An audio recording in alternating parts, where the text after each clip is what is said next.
What's up guys, Shark here from Maximillion's Toybox, and I'm about to do a Devpro showcase of a deck. Superheavy Samurais with Karakuris.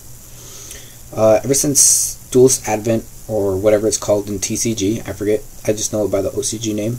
But ever since that came out, it came out with some cool new archetypes, and of course you've got the big three, I suppose. Two. I know Burning Abyss and Shaddolls came out. And then there's Yang Zings and Stella Knights. I don't know how they're doing right now. I kind of fell out of it for a bit because of school and stuff, but I'm trying to keep up. But we also got Pendulums that came out. We got Fantasia Monsters, I believe. And we got Superheavy Samurais. And I don't know, I kind of like the idea of attacking defense position. It's a pretty cool thing. It takes out Mirror Force. So that's cool. So I decided to make a deck. And I looked up online. And I found the standard Yugioh mix, so it's Superheavy Samurais mixed with Yugioh, and for all intents and purposes that's good. It's a more XYZ based deck, so the whole extra consists of XYZs. But when Newbie came to me, or he messaged me at least, and he told me that Superheavy Samurais are getting a Synchro monster, and he showed me what it does. The name is Suseno, I believe. It's a level 10 synchro monster with 25 attack, I believe, and 38 defense. And I'm like, well, that's pretty cool. The only downside to it that I saw was its secondary? No, it's primary. Its primary effect is when he attacks, you apply the attack damage instead of defense, which kind of sucks because the other ones apply defense with a Big Benkei. But that led me to wonder what happens when Big Benkei is on the field with it, because his effect makes all other Super Heavy Samurais deal their defenses damage. So would it be the defense or the attack with its own effect, or with Big Benkei's effect? But I can't really tell because Devpro doesn't have it on their card database yet, so I'll have to wait till they add it. But ever since Newbie told me that, I was looking for cool tuner monsters that are machine types that would fit into the deck, and I found some pretty good ones. But overall, I found the Karakuri monsters are pretty good. Mind you, I've never made a Karakuri deck. I've only seen one Karakuri deck ever been played in its entirety. Like, I never kept up with them because I thought they were alright, but no, not too great. So there's nothing I should worry about, and at locals, I never really had to duel with them, or against them, that is. So I didn't know much going into this deck, but the way I built it, it seems pretty fair. And I really like this deck. More synchro based than XYZ based. I do have two XYZ monsters in there because they're rank 8 machines. You'll see later, but it's Trash Eyes, Drum Dragon, or whatever it's called now, and number 15 Giant Grinder. Because they're machine types and they're rank 8s, they're easy to get with two Big Bens, and they're machines. So that adds on with another card that I incorporate, that I took from the Yugioh build and I put it into the Karakuri build as well, and it works pretty well. So yeah, enjoy this, what did I call it, a dual compilation, whatever you want, a showcase, there you go, a deck showcase of Superheavy Samurais and Karakuris.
つか桜のように儚い僕なら君の手で先を振りましょう。温かい君の笑顔に溶けたならば一人散ったどうか君の笑顔が絶え間なく続くようにいつまでも君と揺れていたい太陽のように強く咲き続け僕は君と揺れていたいよ。愛しているいつまでも、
いつか桜のように儚い僕なら君の手で先を振りましょう。温かい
君の笑顔に溶けたならば一人散ったどうか君の笑顔が絶え間なく続くようにいつまでも君と揺れていたい太陽のように強く咲き続け僕は君と揺れて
Then because it's the boss monster. 2 Ninja 19 the quick because of Karakuri presence and he's a level 4. We have 3 giant rats. This helps get out the big Ben quicker because it's destroyed when you special summon it. We have 1 watchdog for a level 4 tuner monster. We have 3 blue brawlers.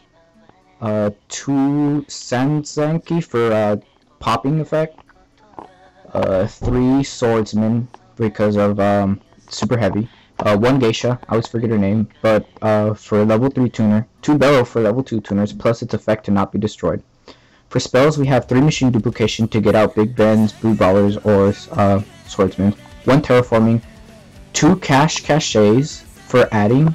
Machina armored unit because it helps special summon Big Ben. 2 messenger piece because then they can't attack but I can. 3 acidic downpours, this helps for the machine duplication. And then traps is 1 bottomless, 1 trick house, 2 Karakuri clocks because it's basically the mirror force of this deck. It's also situational but it's a bit better. 2 called the haunted, as you see I didn't really get them off. And 1 solemn warning.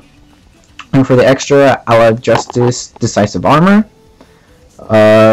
Leo, the Keeper of the Sacred Trees, 1 Cloud Castle, 2 OOX Burritos, 1 Stardust, 2 OO Berets, a Mecham Phantom Beast Concurata, a Barkion, an Armades, a Beast, Google Eyes, Drum Dragon, and number 15 Gimmick Puppet Giant Grinder. Most of these because they're machine type monsters and they help get stuff hit the field with the armored unit. And for the side we got Grand Soul the Elemental Lord. We got Weapon Change for the new Synchro whenever it comes out to switch its attack and defense. Karakuri Showdown Castle just for Karakuri presence. 2 Skill Prisoners because Veilers really mess up this deck. 2 D2 Shield because double defense, why not? 2 Gozen matches because all the monsters you run in the main deck are all Earth attribute, and then 2 Light Imprisoning Mirrors and 2 Shadow Imprisoning Mirrors for obvious reasons. And I'm also thinking about siding in Soul Drain because of Shadal's and Burning Abyss and all that stuff. But yeah, this is the deck profile of the deck. I really like this one more than I did the Yugioh build. For obvious reasons, like it's quicker, you can get field present more, and the Yugioh build, if any of you know of it, it has a lot less monsters by I think 4 or 5, and I didn't really like that because you end up drawing into a lot more spells and traps than monsters, and that can really make or break the game with this deck in specific, because you want to get out your Big Ben and your blue Brawler and stuff quickly. But other than that, I really like this deck just because of how fast and how strong it can play, as you saw with Armades and the Leo on the field at the same time, and all that good stuff. So remember to subscribe to the channel. Remember to give this video a thumbs up. Shout out to Generation Yugioh for subscribing to our channel. Their link will be in the description below if you guys could go and sub for them. Also remember to like our Facebook page. That link will also be in the description below. So this is Shark signing off for Maximillion's Toybox. We'll catch you in the next video. Later.